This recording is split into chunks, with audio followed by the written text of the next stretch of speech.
PM Modi के Japan दौरे की खबर से, जहां पीएम मोदी का भव्य स्वागत किया गया। दिखाते हैं आपको पूरी रिपोर्ट। शुक्रवार को जैसे भारत के प्रधानमंत्री मोदी ने टोक्यो की धरती पर कदम रखा, जापान में उनके स्वागत में जनसैलाब उमड़ पड़ा। लोग अपनी पलकें बिछाए खड़े थे। लोगों ने गायत्री मंत्र और भारत माता की जय के उद्घोष के साथ पीएम का गर्मजोशी से स्वागत किया।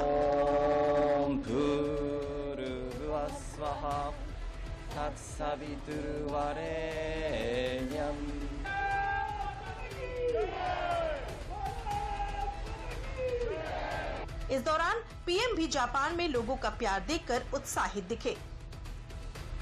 पीएम मोदी का जापान की धरती पर भव्य स्वागत हुआ। पीएम मोदी ने शुक्रवार को टोक्यो में Bharat Japan joint economic forum की बैठक को संबोधित किया। बतौर प्रधानमंत्री ये पीएम मोदी की 8वीं जापान यात्रा है।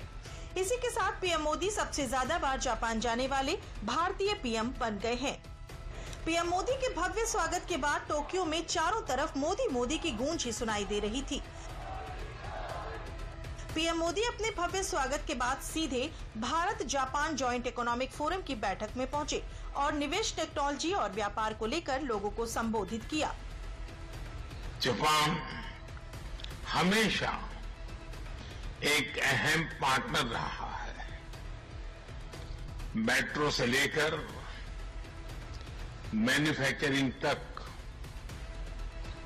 सेमीकंडक्टर से लेकर स्टार्टअप्स तक, हर क्षेत्र में हमारी साझेदारी आपसी विश्वास का प्रतीक बनी है।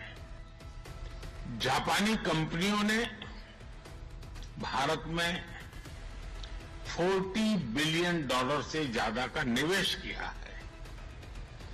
मात्र पिछले 2 वर्षों में $13 बिलियन का प्राइवेट इन्वेस्टमेंट हुआ है।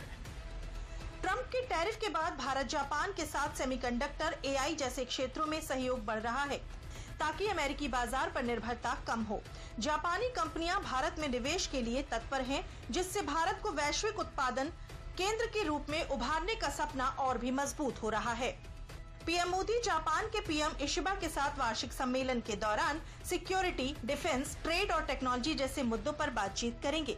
मोदी 30 अगस्त को जापान के मियागी में उस फैक्ट्री का भी दौरा करेंगे जहां बुलेट ट्रेन के कोच तैयार होते हैं।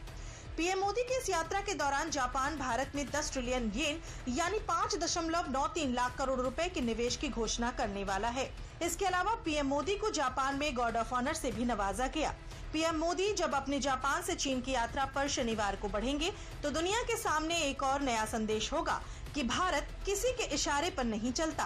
भारत अपनी राह खुद बनाता है और यही नए भारत की पहचान भी है।